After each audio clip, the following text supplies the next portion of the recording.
జై శ్రీరామ్. నేను మౌనికా శంకర్. ప్రపంచం మొత్తంలో యుద్ధ వాతావరణం ఉన్నది.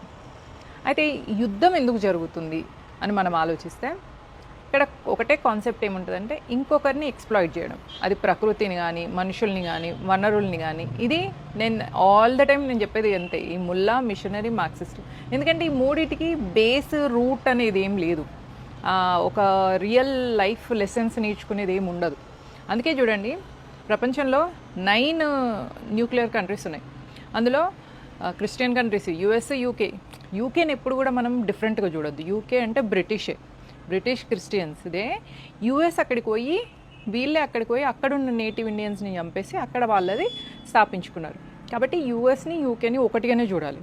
నెక్స్ట్ ఇజ్రాయెల్ కంట్రీ, యూదులు క్రిస్టియన్స్ కంటే ముందు వర్షన్ అనమాట.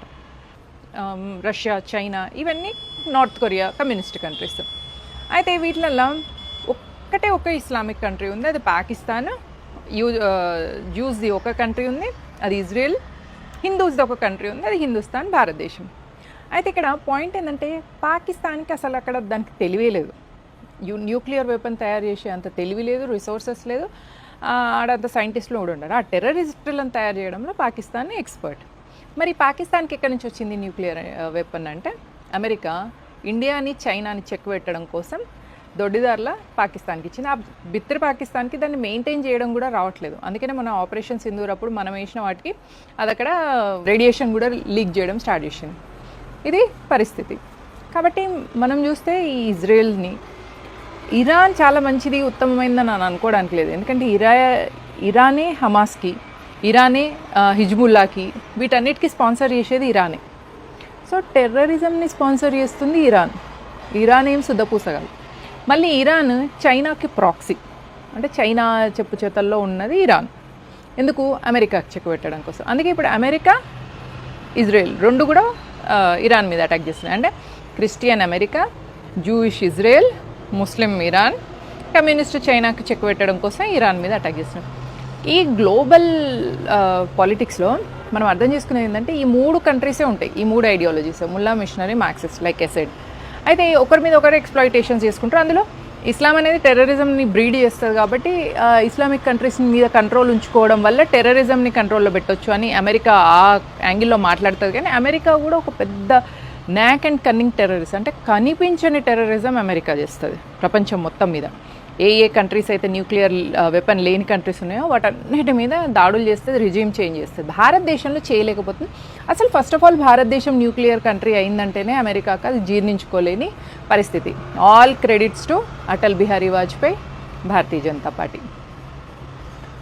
ఇక్కడ ఈ పాయింట్లో మనం చూస్తే మనం సేఫ్గా ఉండడానికి కారణం, ఒక్కసారి మనం అటల్ బిహారీ వాజ్పేయి భారతీయ జనతా పార్టీని ఎన్నుకున్నందుకు, న్యూక్లియర్ స్టేట్గా అయితే 3 times మోదీని ఎన్నుకున్నందుకు, నెక్స్ట్ 30-40 yearsలో దీని రిజల్ట్ అప్పుడు కనిపిస్తుంది. అదే నెక్స్ట్ 30-40 years కూడా ఓన్లీ బీజేపీయే కానీ కేంద్రంలో ఉంటే ప్రపంచం మొత్తానికి ఒక మోడల్గా ఉంటుంది భారతదేశం. అంటే ఎట్లాంటి డెమోక్రసీని ఫాలో అయితే ఇట్లా పీస్ ఆఫ్ లైఫ్ ఉంటుంది, హ్యాపీ లైఫ్ ఉంటుంది అని అనేదానికి ఒక ఎగ్జాంపుల్గా మన దేశం ఉంటుంది.